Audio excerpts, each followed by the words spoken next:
Iran को कमजोर करना मुश्किल ही नहीं नामुमकिन है। आखिर हम ऐसा क्यों कह रहे हैं? इस वीडियो के जरिए पूरी कहानी आपको समझाएंगे। आखिर इसराइल क्यों चौकन्ना होता हुआ दिखाई दे रहा? ईरान के हवाले से इसराइली डोजियर ने क्या इंकशाफ किया है जिसकी वजह से कहीं ना कहीं ये कहा जा सकता है कि लोगों में अमेरिका और इसके अलावा इसराइल और साथ ही साथ के साथी जो देश हैं उसमें कहीं ना कहीं एक तरह से संशय पैदा हो गई है और एक बार फिर से वो सोचो फिक्र में मुब्तला हो गए हैं कि वो ईरान जिसे उन्होंने सबक सिखाने की कोशिश की थी वो एक बार फिर से उनका उरूज होता हुआ दिखाई दे रहा है। आखिर किस ज़िम्न में बात कही जा रही है, किस कॉन्टेक्स्ट में ये बात कही जा रही है, इस पूरी वीडियो के जरिए आपको समझाने की कोशिश करेंगे कि आखिर ईरान के पास ऐसा क्या है जो इसराइली डोजियर ने इंकशाफ किया है जिसके बाद कई ममालिक, कई जो मगरबी देश हैं उनके होश बाख्ता होते हुए दिखाई दे रहे हैं। जी हाँ, इसराइल की खुफिया एजेंसी ने साइंसदानों का डोजियर तैयार करने के बाद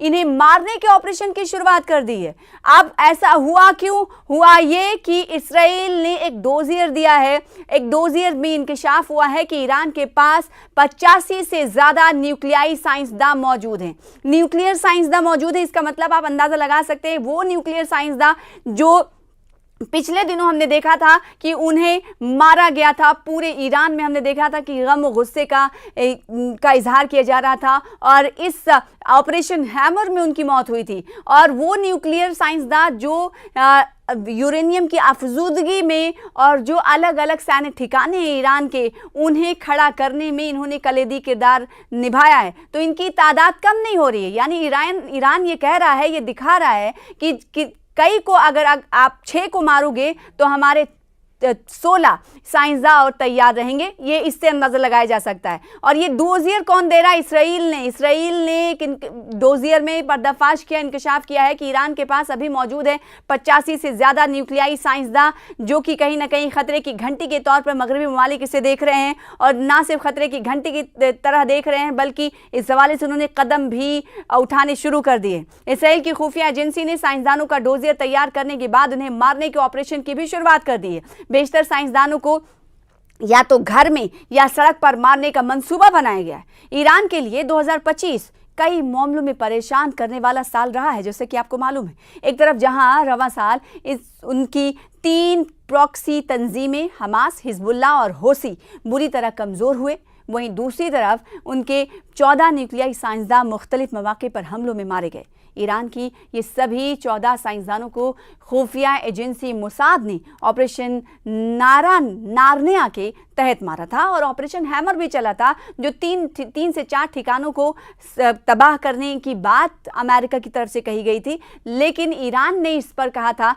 कि भले ही कोशिश की गई उन्हें मिटाने की, लेकिन कामयाबी ज़्यादा तक नहीं मिली है। हमारा यूरेनियम अफजूदगी का जो काम है वो थोड़ा पीछे चला गया लेकिन उसे ख़त्म नहीं किया जा सका है। ये कहीं ना कहीं ईरान के लिए बहुत बड़ी बात थी। ईरान के आला रहनुमा अली खामनेई ने भी ये बात कही थी। अब आपको बताएं कि 14 साइंसदानों को खुफिया एजेंसी मोसाद ने ऑपरेशन नारनिया के तहत मारा था उस वक्त। हालांकि अब भी ईरान के पास 85 से ज़्यादा न्यूक्लियर साइंसदान जिंदा हैं जो अमेरिका और इसराइल के लिए फिक्रंगेज हैं। जैसे कि हमने आपको अब से कुछ देर पहले कहा था, फिक्रंगेज यूं क्योंकि होश बाख्ता हो रहे हैं कि एक तरफ जहां इन मगरबी ममालिक की कोशिश ये हो रही है कि इन न्यूक्लियर साइंसदानों को ख़त्म किया जाए, इन्हें आगे बढ़ने नहीं दिया जाए, इन्हें मार दिया जाए, और दूसरी तरफ इनकी फहरिस्त में इजाफा होता हुआ दिखाई दे रहा है। इस बात का इंकशाफ खुद इसराइल के एक डोजियर किससे कहते हैं ये भी आपको बता दें। डोजियर दरअसल एक दस्तावेजात होता है, उसका मजमुआ होता है, उसे डोजियर कहा जाता है। वॉशिंगटन पोस्ट की एक रिपोर्ट के मुताबिक दिसंबर 2024 के दौरान शाम में बशर अल असद का तख्ता पलट हुआ। इसके बाद मोसाद को ईरान में ऑपरेशन चलाने के लिए फाल किया गया। मोसाद ने ईरान के 100 न्यूक्लियाई साइंसदानों का डोजियर तैयार किया और इन साइंसदानों को मारने के लिए मकामी सतह पर लोगों की तैनाती भी हुई। इसराइल की खुफिया एजेंसी ने साइंसदानों का डोजियर तैयार करने के बाद ऑपरेशन की शुरुआत की। बेशतर साइंसदानों को या तो घर में या रास्ते पर मारने का मंसूबा बनाया गया है। हर साइंसदान को मारने के लिए अलग अलग लोग मुकर्रर किए गए। बेशतर लोग ईरान के ही रहने वाले थे। मोसाद ने ईरान के न्यूक्लियाई साइंसदानों को मारने के लिए स्नाइपर बंदूक, ड्रोन और बम का इस्तेमाल किया। रिपोर्ट में बताया गया है कि पहले इन साइंसदानों को मारने की कोशिश की गई जो लिस्ट में टॉप पर थे। उन साइंसदानों को मारने की कोशिश की गई जो लिस्ट में टॉप पर थे। हालांकि ऑपरेशन शुरू होने के बाद ईरान ने कुछ बड़े साइंसदानों को अंडरग्राउंड कर दिया था। ये उस ऑपरेशन की बात हो रही है, ऑपरेशन हार्निया की बात हो रही है कि उस वक्त कैसे इजराइल की तरफ से लिस्ट बनाई गई थी और उसके बाद जो लिस्ट में टॉप साइंटिस्ट थे उन्हें मारने के लिए अहकाम जारी किए गए थे और किस तरह से उन्हें मारा जाए इसको लेकर रणनीति अपनाई गई थी। और जब ईरान को इस हवाले से पता चला तो बड़े साइंसदानों को अंडरग्राउंड कर दिया गया था, कुछ को फौरन फौजी हेडक्वार्टर के पास खुफिया मकामात पर भेज दिया गया था। ये 2024 की बात हो रही। बताया जाता है कि अगस्त 2025 में ईरान ने न्यूक्लियाई साइंसदान रोज़बी वादी को फांसी पर लटका दिया था। ईरान का कहना था कि उसने खुफिया जानकारी इसराइल को दी थी। आपको याद होगा कि जब 12 रोज़ा जंग अमेरिका और इसराइल के दरमियान चल रही थी, अमेरिका इसराइल मिलकर ईरान के खिलाफ जब 12 रोज़ा जंग चल रही थी, तब हमने देखा था कि उसके बाद हमने देखा था कि इसराइल और अमेरिका की पनाही वाले कई ऐसे जासूसों को, जिसे कहा गया था कि ये अमेरिकन या इसराइल के जासूस हो सकते हैं, इनको लेकर क्रैकडाउन किया गया था इस ईरान की तरफ से। और इस क्रैकडाउन में कई ऐसे लोगों को गिरफ्तार किया गया था, जासूसों को गिरफ्तार किया गया था, जिस को ईरान ने कहा था कि ये हमारी संप्रभुता के लिए खतरा है, हमारी कौमी सलामती के लिए खतरा है और ये दरअसल ईरान की जानकारी को लीक कर रहे हैं, इसराइल को फराहम कर रहे हैं। तो ईरान का कहना था कि उसने खुफिया जानकारी इसराइल को दी थी। कहा जा रहा है कि मोसाद ने वादी के जरिए, यानी जो साइंसदान थे उनके जरिए ही ईरान के न्यूक्लियाई साइंसदान का डोजियर तैयार किया था।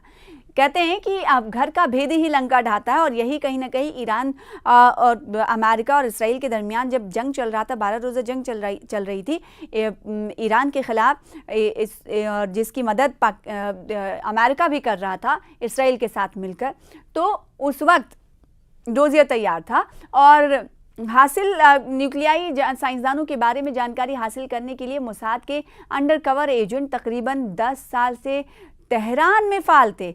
और देखिए ये जानकारियां सब मिल रही हैं एक डोजियर के ज़रिए। इसराइल ने डोजियर तैयार किया है और जिसके ज़रिए पर्दाफाश हो रहा है, और जो ईरान कह रहा था तो कहीं ना कहीं वो बात सच होती हुई साबित हो रही है। जो ईरान कह रहा था कि इसराइल ने यहाँ पर अपने जासूस को भेज रखा है, अंडरकवर जासूस हैं, एजेंट हैं, जिन्हें हम गिरफ्तार करें, जिसे फांसी दी गई थी। और ये अमल ईरान की तरफ से उस वक्त अपनाया गया था जब 12 रोज़ा जंग चली थी। और 12 रोज़ा जंग के बाद उसने अंदरून मुल्क ये क्रैकडाउन चलाया था कि उन लोगों की पहचान की जाए जो इसराइल को खबर लीक कर रहे हैं। आखिर ये कैसे मुमकिन हो जाता है? तभी कहते हैं घर का भेदी लंका ढाता है। बेशतर अंडरकवर एजेंट ट्रक ड्राइवर बनकर तेहरान में सरगर्म थे। स्वीडन और दीगर छोटे ममालिक के सयाहों के सहारे भी इसराइल ने ईरान के बारे में जानकारी इकट्ठा की। इसी बुनियाद पर ऑपरेशन नारायणा का मंसूबा तैयार किया गया। इसराइल ने इसके लिए अमेरिकी खुफिया एजेंसी CIA की भी मदद ली। बहरहाल इसराइल और अमेरिका के जरिए किए गए हमलों के बाद से ही ईरान का न्यूक्लियाई प्रोग्राम ठप है। बैनुल-अक़वामी न्यूक्लियाई निगरानी इदारे के मुताबिक जून 2025 से पहले ईरान ने यूरेनियम की 60% तक अफ़ज़ाइश कर ली थी। अगर ईरान यूरेनियम की 90% तक अफ़ज़ाइश कर लेता है तो वो न्यूक्लियाई बम आसानी से बना सकता है। दूसरी तरफ ईरान के वज़ीर ख़ारजा अब्बास अराग़ची के मुताबिक जिन मकामात पर हमला किया गया है, पहले उसकी सफाई होनी, उसके बाद ही आगे का फैसला लिया जाएगा।